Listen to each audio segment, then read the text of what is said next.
Les invitamos a escuchar el Catecismo de la Iglesia Católica, dirigido por Monseñor José Ignacio Munilla.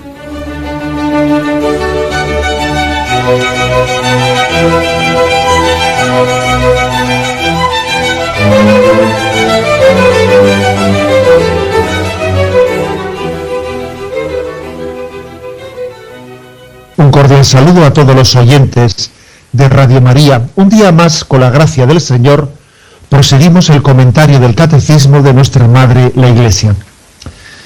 Comenzamos un nuevo apartado que tiene como título Los misterios de la vida de Cristo. Es a partir del punto 512. Habíamos concluido el apartado que explicaba la parte del credo referente a María, concebido por obra y gracia del Espíritu Santo, nació de María Virgen. Hemos concluido eso. Y siguiendo adelante, propiamente lo que nos correspondería, siguiendo el credo, es después de que dice, confiesa la concepción por obra del Espíritu Santo, el nacimiento de María Virgen, pasa directamente el credo a padeció bajo el poder de Poncio Pilato, fue crucificado, muerto y sepultado. Es decir, el credo da un salto desde la encarnación y el nacimiento hasta la muerte y resurrección. Y el catecismo, consciente de que en medio ha quedado toda la vida de Jesucristo, introduce, digamos que inserta, dentro de la lógica de la explicación de la vida de Cristo según el credo, una referencia a los misterios de la vida de Cristo. Digamos que el catecismo, como buen pedagogo, en vez de limitarse a los puntos de la vida de Cristo que son afirmados por el por el credo, pues ha intercalado una explicación entre el nacimiento, encarnación, nacimiento y muerte y resurrección, una explicación de la vida oculta y la vida pública de Jesús. Dice el punto 512. Respecto a la vida de Cristo, el símbolo de la fe no habla más que de los misterios de la encarnación, concepción y nacimiento, y de la Pascua. Concepción, muerte, sepultura, descenso a los infiernos, resurrección, ascensión. No dice nada explícitamente de los misterios de la vida oculta y pública, pero los artículos de la fe referentes a la encarnación y a la Pascua de Jesús iluminan toda la vida de Cristo. Todo lo que Jesús hizo y enseñó desde el principio hasta el día en que fue llevado al cielo. Hay que verlo a la luz de los misterios de la Navidad y de la Pascua. Bueno, digamos que la afirmación central de este punto 512 es la siguiente. Bueno, es obvio que la presentación que nosotros hacemos de la vida de Jesucristo tiene como dos grandes ejes: la encarnación y nacimiento y la muerte y resurrección. Y si queréis también la ascensión a los cielos. Son como las dos Pascuas, que además litúrgicamente también ha quedado claramente significado. Nosotros tenemos a lo largo de todo el año litúrgico dos grandes momentos: las Navidades y la Semana Santa. Son los dos grandes momentos en los que los misterios de la salvación pues se presentan ante el mundo con toda su fuerza. El nacimiento de Jesús y su muerte y resurrección. Son los dos ejes. Ahora, eso no quiere decir que el resto de la vida de Jesucristo no forme una perfecta unidad con su nacimiento y con su muerte y resurrección. O sea, todo forma una unidad. La vida de Jesucristo no es, sería un error pensar que está desconectada un episodio del otro en la vida de Jesucristo. La vida de Jesucristo es una unidad. Nosotros, quizás, si examinamos nuestra propia vida, pues descubriremos que en ella ha habido momentos culminantes. Bien, pero la vida es una unidad.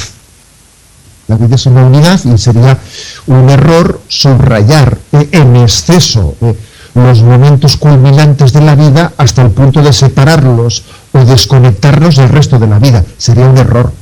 Bueno, pues eso que hemos dicho con respecto a nosotros, si lo referimos ahora a Jesucristo, pues más que más. La vida de Cristo, toda ella, es un don de Dios para nosotros. Los evangelios son un conjunto, son una unidad perfecta que nos revela la vida del Dios hecho hombre, del Dios encarnado. Es verdad que esos dos momentos son muy importantes, son como los dos momentos cumbre, la encarnación, nacimiento, y la muerte y resurrección. Son los dos momentos cumbre, que además están como enfatizando que la hora de Dios ha llegado. Por ejemplo, con respecto a la encarnación, recordad que dice en la Sagrada Escritura, llegada la plenitud de los tiempos, dice, eso lo dice San Pablo, llegada la plenitud de los tiempos, Dios envió a su Hijo nacido de una mujer. Llegada la plenitud de los tiempos, era la hora de Dios, la hora en que la revelación, toda la revelación del Antiguo Testamento llegaba a su culminación. El momento de la encarnación es el momento culminante de la revelación de Dios. Y además Jesús, entre nosotros, especialmente el Evangelio de San Juan, suele subrayar con frecuencia, subraya esta tensión de la hora cumbre. Dice, todavía no ha llegado mi hora, se acerca mi hora, ha llegado ya mi hora. Jesús tiene plena conciencia de que hay una hora culminante para la que Él ha venido, para la que Él ha llegado. Y esa hora culminante es la hora en la que será elevado en la cruz, y elevado en la cruz dará su sangre como vida para el mundo. Su sangre será redentora. Es la hora de la muerte y resurrección. Bueno, o sea que digamos que la propia Sagrada Escritura, el propio Jesús, en ella nos manifiesta que es cierto que hay dentro de toda la vida de Jesús, que es una unidad, pero sí es cierto que hay dos momentos culminantes, lo que celebramos en las Navidades y lo que celebramos en la Semana Santa. Bien, pero insistimos que, por cierto, esos dos momentos culminantes son los que han quedado reflejados en el credo. El credo, pues pasa, como he dicho al principio, pasa de confesar el momento de encarnación, nacimiento, pega un salto hasta el final de la vida de Cristo, que es muerte y resurrección. El hecho de que el credo haga tal cosa ya es significativo, que esos dos son los momentos culminantes de la revelación. Pero aquí lo que nos interesa subrayar en el día de hoy, porque esto es lo que el catecismo para esto reserva estos puntos, es recordarnos que el resto de la vida queda iluminada por esos dos momentos. Y el resto de la vida de Cristo también es salvífica, o sea, es decir, en la vida de Jesucristo todo es salvación para nosotros. Todo es. No solo Cristo nos salva cuando está en lo alto de la cruz. No. Cristo nos salva en todo momento. Si me permitís, pues me atrevería a decir que Cristo nos salva cuando asistía a la escuela de Nazaret y aprendía allí los salmos. Eso también era una salvación para nosotros. Y Cristo nos salvaba cuando nos estaba salvando, cuando Él obedecía, como niño, como adolescente, cuando obedecía a José y a María. Esa obediencia suya en el hogar de Nazaret era salvífica para nosotros. Y Cristo nos estaba salvando cuando trabajaba en la carpintería. Y Cristo nos estaba salvando cuando predicaba, cuando comenzó su predicación, cuando llamó a los apóstoles, cuando tenía paciencia con ellos, cuando tenía que reprenderles y decirles, hombres de poca fe, ¿por qué habéis dudado? Cristo nos salva en todo momento. Todas sus palabras son salvíficas.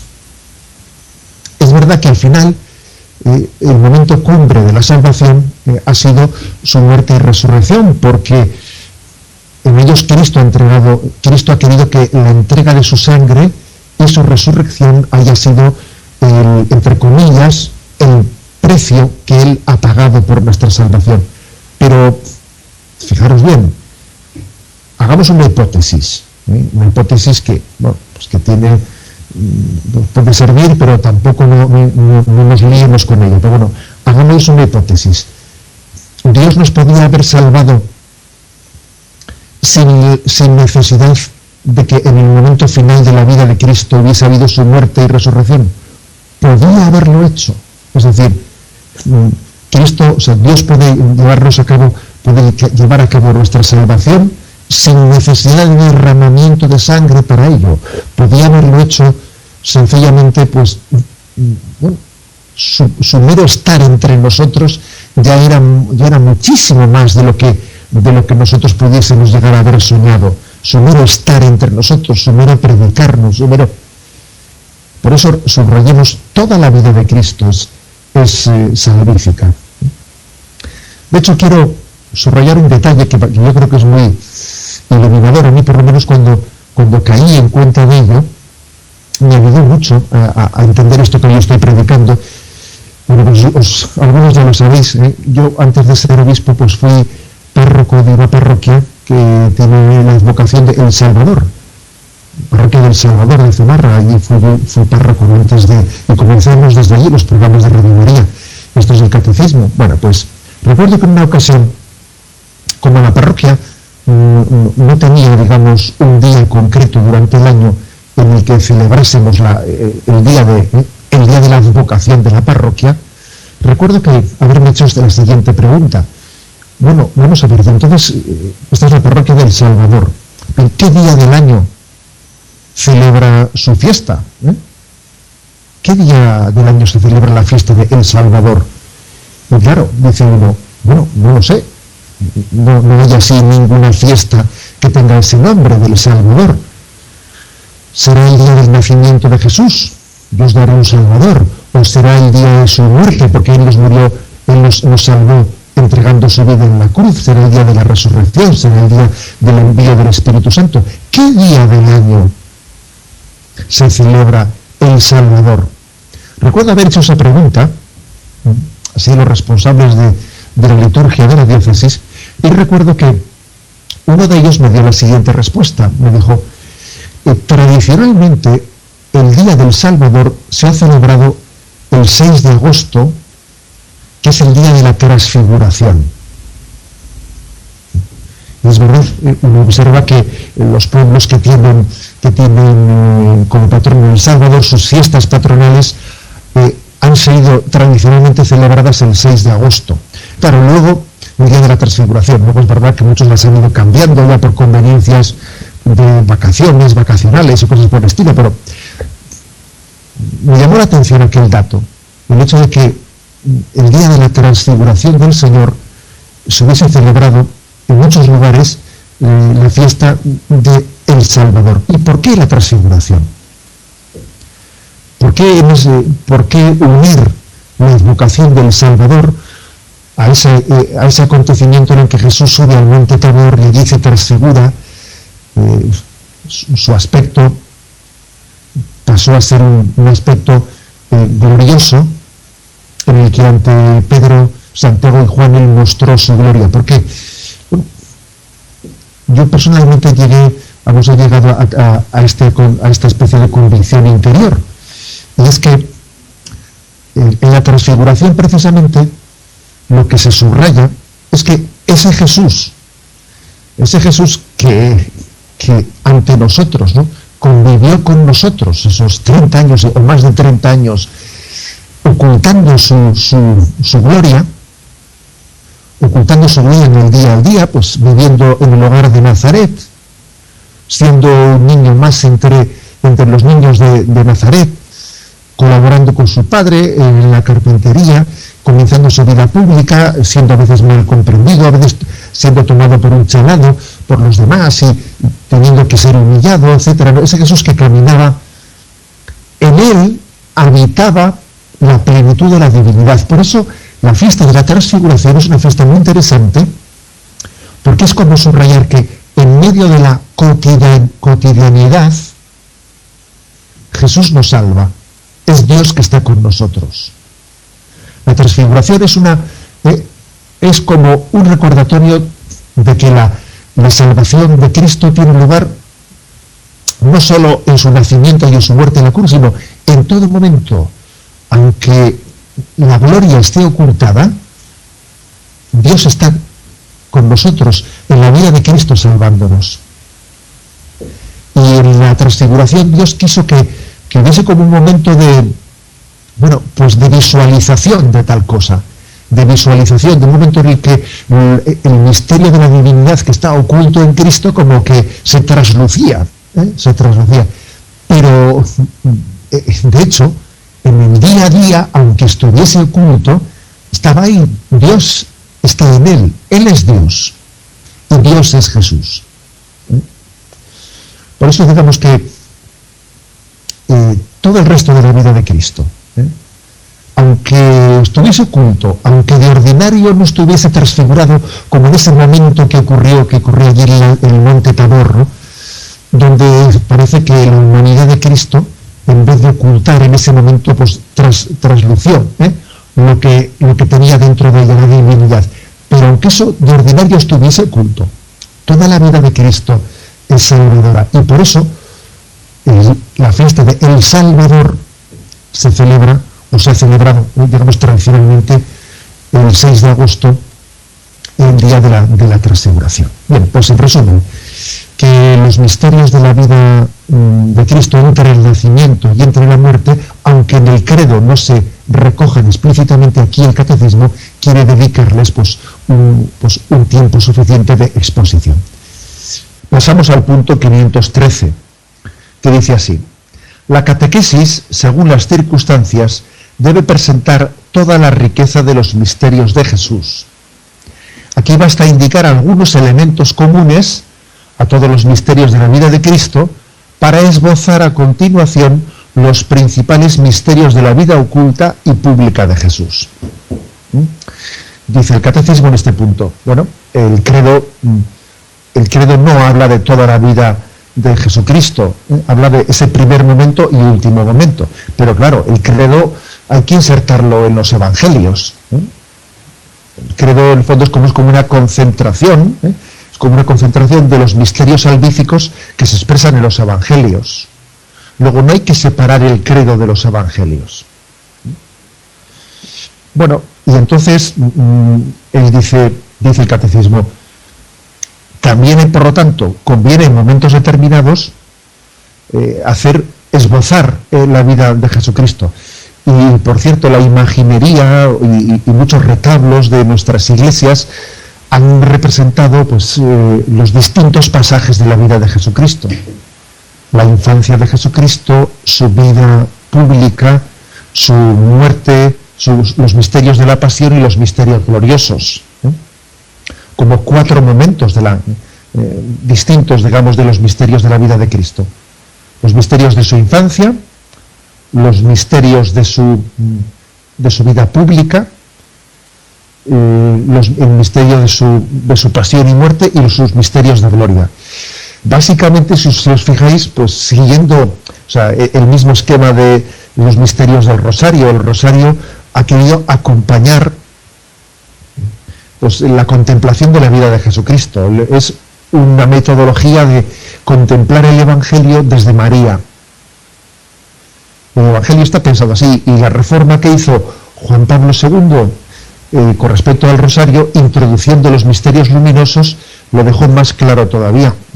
Juan Pablo II, él percibió que había un hueco, una carencia, ¿no?, en la contemplación de la vida de Jesucristo, que era pasar de los evangelios de la infancia a los dolorosos, y por eso él introdujo entre los gozosos y los dolorosos los misterios luminosos. Es contemplar el Evangelio desde los ojos de la Virgen. Es como un sitio, es como, digamos, una atalaya especial. Los ojos de María son los ojos privilegiados para ver el Evangelio. Bueno, pues de esos misterios luminosos de la vida oculta y pública, esos que Juan Pablo II echó en falta y dijo, vamos a añadir otros misterios, aparte de los gozosos, dolorosos y gloriosos, vamos a añadir los misterios de la vida oculta y de la vida pública de Jesús. Bueno, pues de eso es de lo que quiere hablar aquí el catecismo. Brevemente, aunque sea, fijémonos en qué 5 misterios eligió Juan Pablo II. el bautismo de Cristo en el río Jordán, la autorrevelación de Cristo en las bodas de Caná, en tercer lugar, el anuncio del reino de Dios, el cuarto, la transfiguración de la que hemos hablado ahora mismo, y el quinto, la institución de la Eucaristía. Hubiese sido muy interesante el que hubiésemos conocido,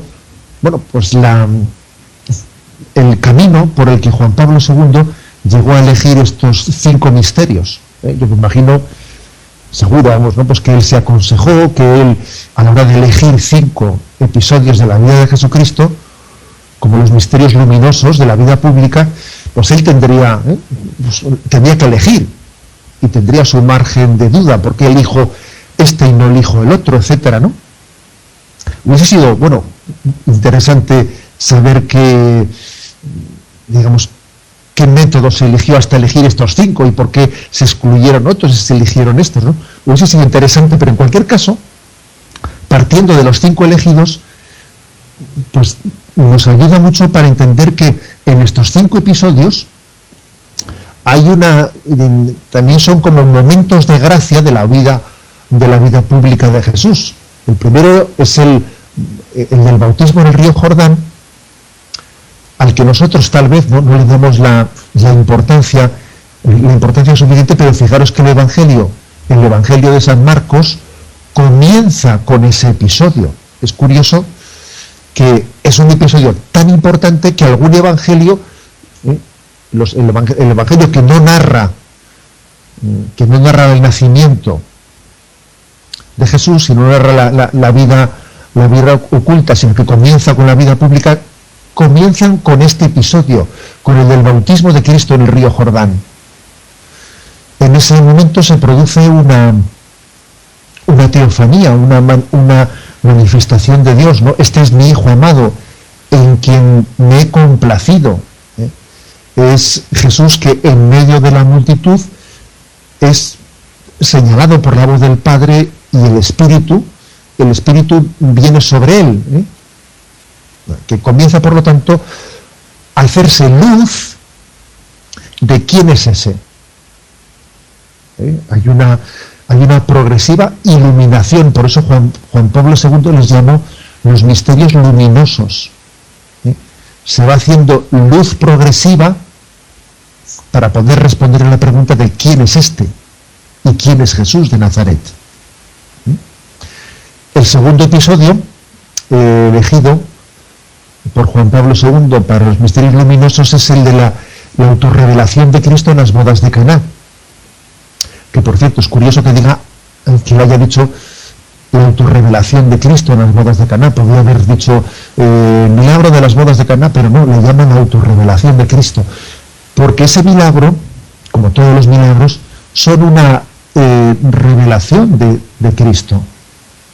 Una revelación, él se descubre, él se manifiesta. Las obras de Cristo, los milagros de Cristo, son signos que descubren al mundo la identidad de Cristo y el corazón misericordioso. Las dos cosas. Los milagros de Cristo responden a la pregunta de ¿quién es este?, al mismo tiempo que responden a la pregunta de ¿cómo es este? Este es misericordioso, este se acerca a los enfermos.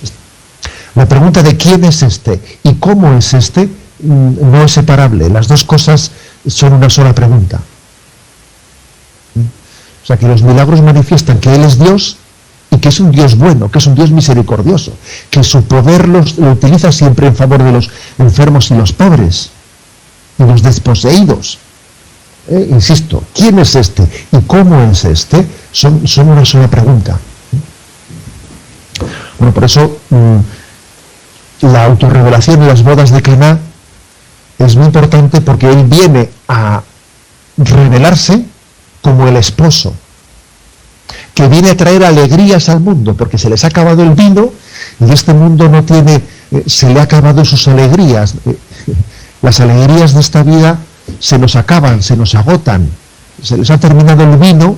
Es sinónimo de decir todas las alegrías de esta vida tienen la fecha de caducidad puesta, o sea que es que se nos acaban, que es pan para hoy y hambre para mañana, que nos divertimos pero luego nos quedamos vacíos, y Y si nos pasa, alguien, pues eso, se apoya su felicidad en su pujanza física, pero luego se le pasa, o en la belleza humana que enseguida se marchita.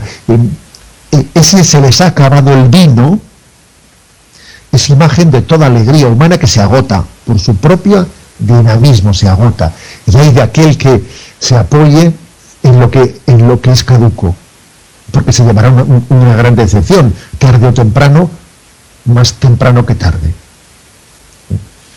Entonces Cristo viene a revelarse como aquel que es capaz de ser un surtidor de agua viva que no se agota nunca, y es capaz de convertir el agua en vino, es decir, es capaz de convertir lo cotidiano en una alegría que no se marchita.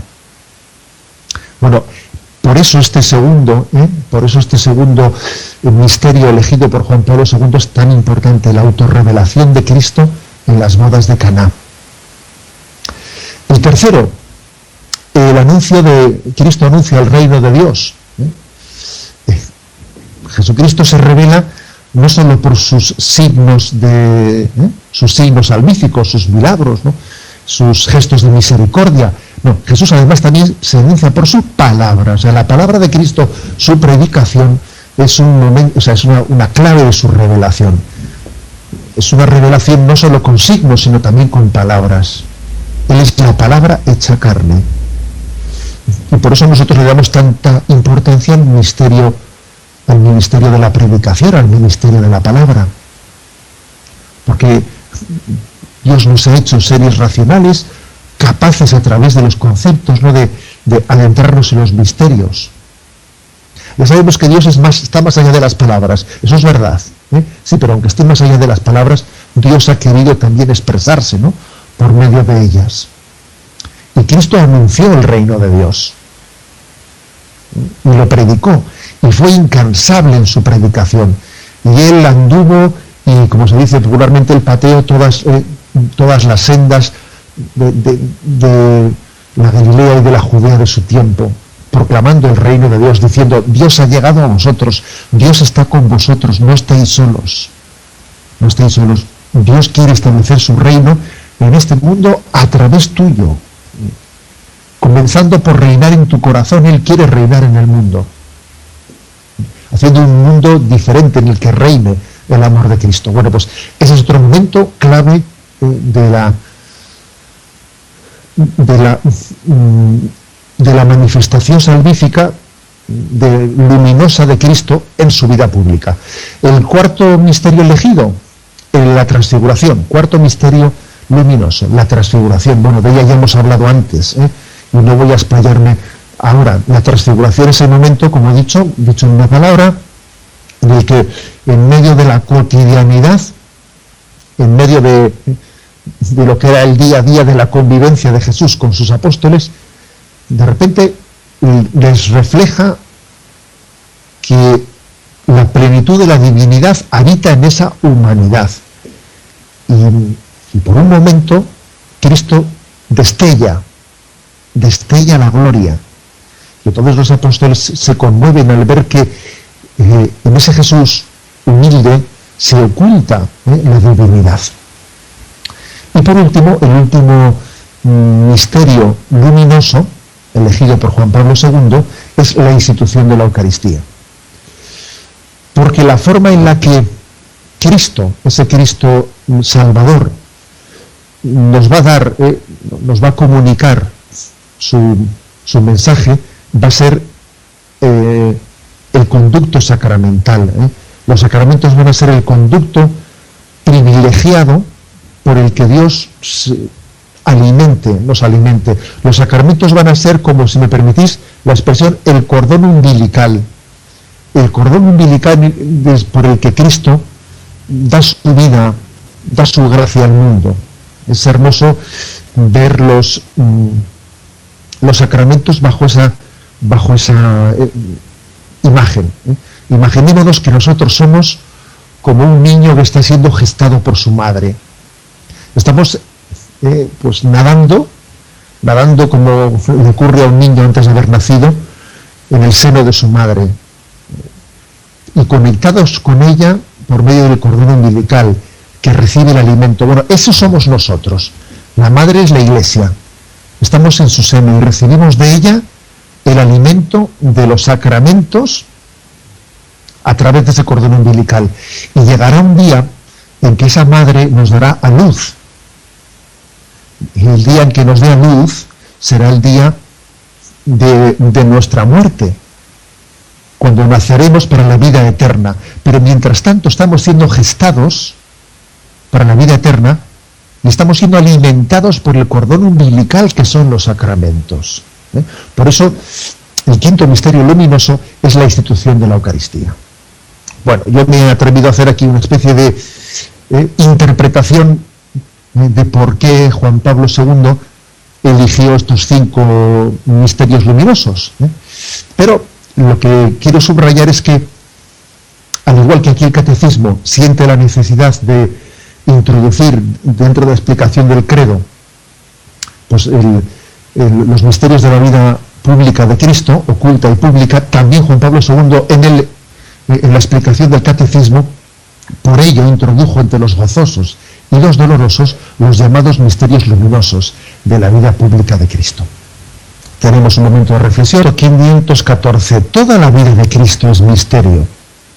Dice, muchas de las cosas respecto a Jesús que interesan a la curiosidad humana no figuran en el Evangelio. Casi nada se dice sobre su vida en Nazaret. Incluso una gran parte de la vida pública no se narra. Lo que se ha escrito en los Evangelios lo ha sido para que creáis que Jesús es el Cristo, el Hijo de Dios, y para que creyendo tengáis vida en su nombre.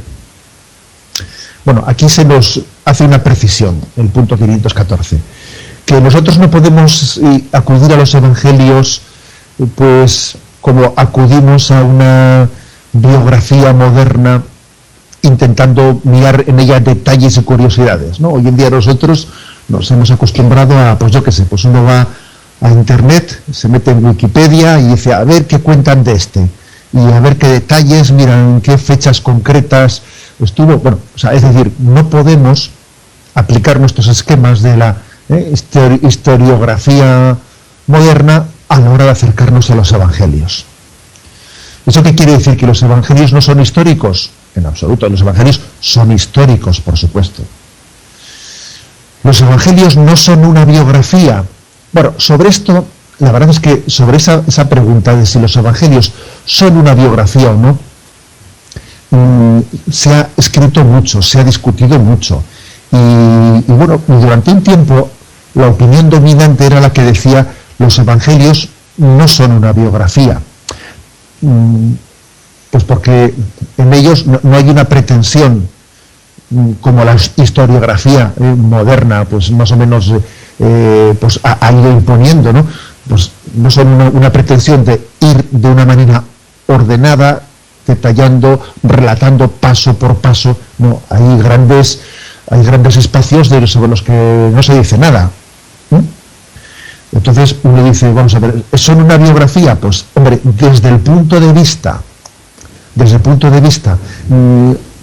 del concepto moderno de historiografía, no serán una historiografía, pero es que en el tiempo de Jesucristo, esa era la forma básica en la que se narraba la historia. Es decir, claro, ¿acaso en aquel tiempo se hacía historiografía como se hace en este momento? Pues no. Por eso hay que tener cuidado de proyectar preguntas extemporáneamente hacia 2000 años atrás. Por ejemplo, cuando se hace la pregunta, ¿Jesús fundó la Iglesia? Hombre, si usted por fundar entiende lo que entendemos hoy en día, que haya un acta de fundación a la que venga un notario y levante acta y luego los presentes allí firmen, etcétera, pues hombre, obviamente Jesús no fundó la Iglesia así. Pero sin embargo Jesucristo sí fundó la Iglesia, por supuesto, en el sentido de que Él la dio a luz, Él la convocó, Él junto a los apóstoles, Él les mandó ir por todo el mundo predicando el Evangelio, celebrando la Eucaristía, perdonando los pecados.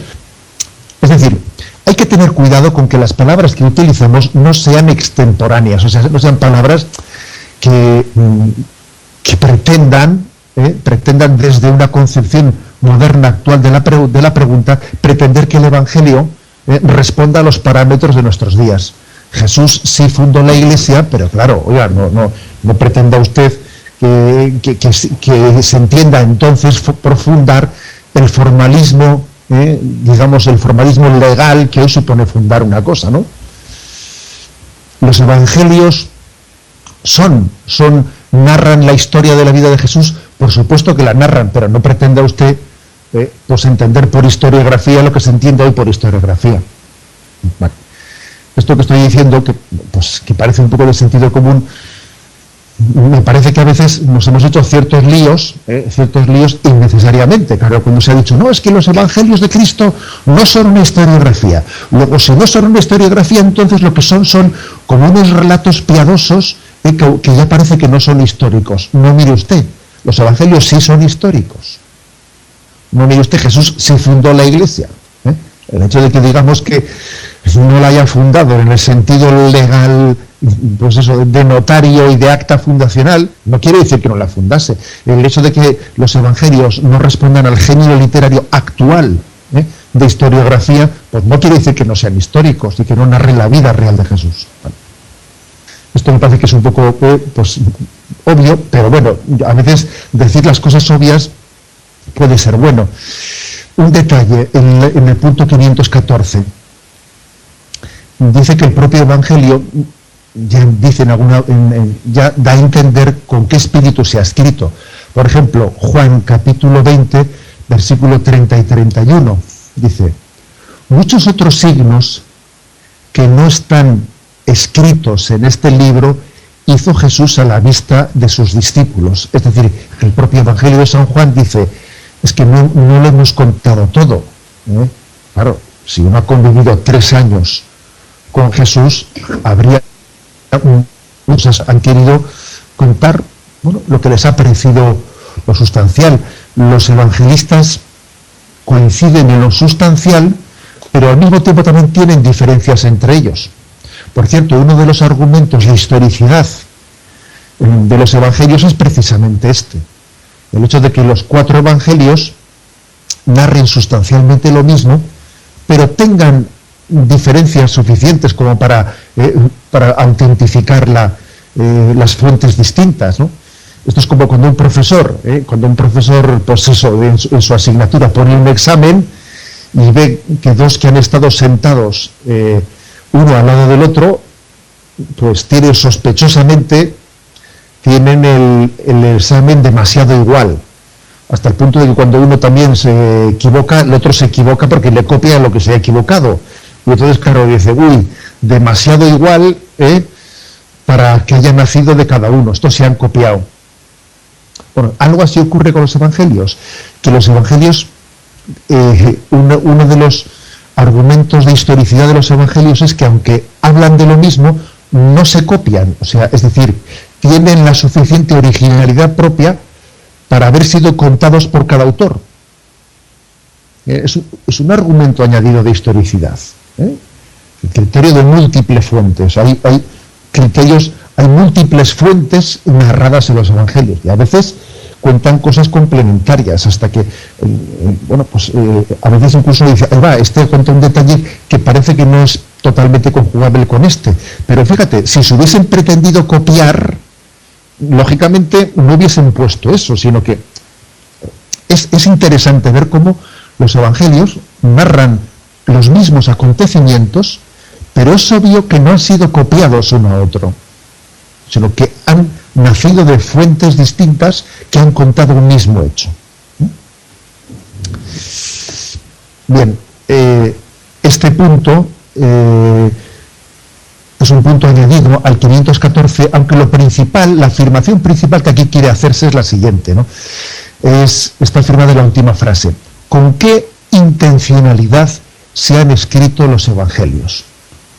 Juan 20:31 dice, cuando dice que muchas otras cosas hizo Jesús que no están aquí contadas, dice, pero lo que se ha contado han sido escritos para que creáis que Jesús es el Mesías, el Hijo de Dios, y para que creyendo tengáis vida en su nombre. Es decir, ¿para qué han sido escritas? ¿Con qué espíritu han sido escritas estas palabras de los evangelios? ¿Por qué los evangelistas seleccionaron estos hechos y no otros? O sea, ¿por qué le dieron importancia a determinadas narraciones, etcétera, y las pusieron por escrito? Pues aquí está la respuesta: para que creyendo tengáis vida en su nombre. Es decir, los evangelios no han sido escritos para saciar curiosidades, sino para llevarnos a la fe y para que descubramos el misterio de Jesucristo. Eso hay que tenerlo en cuenta. El que busque curiosidades de los evangelios igual se va a llevar una decepción. Y precisamente los evangelios apócrifos surgieron en siglos posteriores, porque existía una curiosidad sobre cuestiones de la vida oculta de Jesús, que como no estaba suficientemente saciada por los evangelios, que son sobrios y son, pues se empezaron a escribir los evangelios apócrifos, inventando cosas de Jesús que pretenden saciar la curiosidad. Y fijaros, mientras que los evangelios canónicos no sacian curiosidades, sino que lo que hacen es ayudarnos a tener fe en el nombre de Cristo Salvador, los evangelios apócrifos, por el contrario, entran mucho más ya pues en todo un género de curiosidades, etcétera, que ya desvía el género evangélico, porque el género evangélico es narrar los acontecimientos de la salvación, para que tengamos fe en ellos. Los evangelios apócrifos, sin embargo, ya se desvían mucho más, van a lo anecdótico. A veces, pues eso, uno dice, coge la hoja, agarra la hoja y pierde el árbol, etcétera, etcétera, etcétera. Es hermoso pues ver cómo los evangelios, inspirados por el Espíritu Santo, guardan ese gran equilibrio entre narrar los acontecimientos históricos, pero hacerlo queriendo siempre iluminar el misterio de la fe que se esconde en ellos. Lo dejamos aquí. Damos paso a la intervención de los oyentes. Podéis llamar para formular vuestras preguntas al teléfono 917-107-700. 917-107. En el programa Catecismo de la Iglesia Católica, con Monseñor José Ignacio Munilla. Buenos días, ¿con quién hablamos? Buenos días. Adelante, y gracias, soy Feli de Santander. Quería preguntar que en la autorrevelación de Jesús en las bodas de Canaán, el aspecto de la intervención de María en esa autorrevelación. Gracias. Pues sí, gracias a usted. La verdad es que creo que la figura de María ahí tiene un puesto muy importante, porque es curioso que Jesús dijese, cuando María le invita a Jesús a intervenir, la primera respuesta de Jesús es curiosa, dice: mujer, todavía no ha llegado mi hora. Y sin embargo María, como haciendo caso omiso de eso, le dice a los sirvientes: haced lo que él os diga. Y Jesús va y realiza ese milagro, ¿no? Lo cual quiere decir que María es como la introductora de la hora de su hijo. O sea, es decir, es como si ella le empujase a su hijo a comenzar su hora de salvación. O sea, Jesús tiene una primera palabra de decir: no ha llegado mi hora, y María le introduce, María le empuja a ello, ¿no? Es muy interesante este detalle, porque vemos a María plenamente integrada en el plan del Padre de ser ella la impulsora de la hora de su hijo. Que por cierto, esto tiene una aplicación a todas las maternidades muy importante, porque es frecuente que la maternidad, cuando no es suficientemente espiritual, cuando es muy carnal, las madres a veces tienen el peligro de querer poseer a sus hijos, de querer retenerles y que sus hijos no salgan de casa, y sin embargo María le empujó a su hijo a comenzar aquella hora de salvación. ¿No? O sea, es muy interesante esta imagen de María como una maternidad que empuja a su hijo a cumplir la voluntad del Padre y no le retiene por poseerle ella. Bueno, es lo que se me ocurre con respecto a la pregunta del oyente. Damos paso a un siguiente oyente. Buenos días. Buenos días, monseñor. Mire, sí, adelante. Quería hacerle una pregunta. Exactamente, ¿qué significa que la Virgen María fue virgen en el parto? Y una segunda pregunta muy concreta, es si es correcto decir que cuando murió Jesús, murió Dios. Muchísimas gracias. De acuerdo.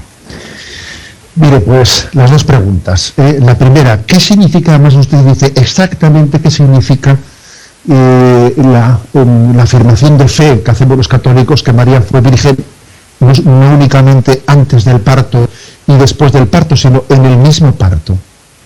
Mire usted, la tradición de la Iglesia no ha llegado a explicar eso de una manera así concreta y física.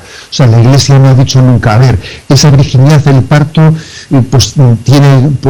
se traduce en que físicamente, pues yo qué sé, no, el himen o lo que sea, no ha llegado a decirlo. Sencillamente es suficiente con que digamos pues que fue un parto asistido por la gracia de Dios de una manera milagrosa. El contexto en el que podemos entenderlo es que el parirás con dolor del libro del Génesis, como una de las consecuencias del pecado original, pues es, entre comillas, ¿no?, redimido en esa imagen de María que está preservada de las consecuencias del pecado original. Tiene un parto virginal, pero, claro, usted dice, a ver, ¿se puede hacer una concreción fisiológica? Pues no, la Iglesia no ha hecho, a la hora de explicar el dogma, una concreción fisiológica. Y perdón, porque es que me había hecho una segunda pregunta a la oyente, pero por no apuntarla se me ha ido santo al cielo. Ya me vendrá después un poco más tarde. Damos paso al siguiente oyente. Buenos días. Sí, buenos días. Mire, era referente a que he oído comentar de que en los evangelios, o sea, no son auténticos de los evangelistas a los que, por ejemplo, San Juan sí que lo escribió él, pero los demás que no son auténticos de ellos. ¿Me podría explicar cómo es esto? Vamos, yo creía que ellos mismos habían escrito los evangelios. Por ejemplo, San Marcos, San Mateo, que eran de ellos, sino dicen que no, que es que le han puesto ese nombre como hubieran podido poner otro. Yo la contestación que di, ¿y San Juan? Si San Juan sí lo escribió él, ¿cómo es que los demás evangelistas no son propios de ellos? De acuerdo, vamos a ver, le respondo. Ahora he recordado la segunda pregunta del otro oyente, que luego la respondemos, pero primero respondemos a esta pregunta. Vamos a ver, en primer lugar, en esa cuestión no nos va comprometida la fe. Sabemos que los evangelios son inspirados por el Espíritu Santo. A nosotros lo que nos importa, en lo que se compromete nuestra fe, es eso, que tienen una inspiración del Espíritu Santo. Luego que los historiadores, ellos a la hora de estudiar los evangelios, vean que los evangelios, antes de haber sido escritos tal y como nosotros los tenemos, es fácil percibir que en ellos ha habido redacciones anteriores, y que, por ejemplo, los evangelios, la primera parte de los evangelios que se escribió fueron la pasión de Jesús. De los evangelios, otros pasajes anteriores de la vida de Jesús, pero lo primero que se escribió fueron los relatos de la muerte y resurrección de Jesús. Por eso, si os fijáis, son mucho más concretos, se detallan en el día a día y hora a hora qué es lo que allí estaba teniendo lugar. Sin embargo, los relatos de la vida pública de Jesús son mucho más breves, no se cuenta con tanto detalle. Vale. Entonces, vamos a ver, puede haber ocurrido que el Evangelio, tal y como yo lo tengo en mi mano, no haya sido escrito exclusivamente por ese evangelista, sino que también él haya añadido, por ejemplo, ese evangelista o la escuela de ese evangelista haya añadido pues un relato sobre las bienaventuranzas, otro, etcétera, porque es que los evangelios no han sido escritos de bloque tal y como ahora los tenemos, sino que antes de haber formado un evangelio eran relatos sueltos de los distintos episodios de la vida de Jesús. Entonces la pregunta es, a ver, ¿eso a nosotros nos compromete algo? No nos compromete nada, porque nosotros lo que venimos a decir, o sea, lo que confesamos con toda seguridad es que los evangelios están escritos bajo la inspiración del Espíritu Santo. Que luego una parte de ese evangelio lo escribiese el mismo San Marcos o San Marcos lo cogiese de un relato de la vida de Jesús, o que los discípulos de Marcos lo cogiesen, nos importa poco. Nos importa poco. En cualquier caso, como usted puede imaginar, decir que una parte del Evangelio la escribió el mismo San Marcos, o él lo tomó de otro sitio, lo cogió de un discípulo, eso es muy difícil saberlo con seguridad. Eso tiene pues bastante de ciencia ficción, o sea, los historiadores hacen hipótesis, pero es imposible afirmar esas cosas con seguridad. Desde luego a nosotros nos importan poco. A mí me importa bastante poco que el Evangelio, esta parte, esté cogida de otro episodio anterior, que sea San Marcos el que la escribió, o que él la tomase de... Me importa poco. El caso es que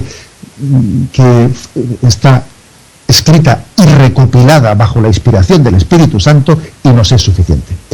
Perdón, y la pregunta anterior del oyente era, a ver, ¿es correcto decir que cuando Jesús muere, muere Dios?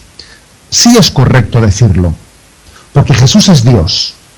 Por lo tanto, la muerte de Jesús también se puede decir que es la muerte de Dios. Ahora bien, vamos a ver, todos somos conscientes de que Jesús ha muerto, entre comillas, en su naturaleza humana, y que incluso su naturaleza humana no ha muerto. La muerte no es la muerte completa de la naturaleza humana, sino que existe la inmortalidad del alma. Por lo tanto, en el momento de la muerte de Jesucristo, la encarnación no se interrumpió, sino que el Verbo estaba sustancialmente unido al alma humana de Jesucristo. ¿De acuerdo? O sea que la muerte no es el fin de la vida. En el momento de la muerte, el Verbo, la segunda persona de la Santísima Trinidad, continúa hipostáticamente unido al alma humana de Cristo. Bueno, o sea que se puede decir esa expresión, si Dios ha muerto, cuando Jesús ha muerto, pero hay que hacer esta matización que acabo de hacer. La bendición de Dios Todopoderoso, Padre, Hijo y Espíritu Santo descienda sobre vosotros. Alabado sea Jesucristo.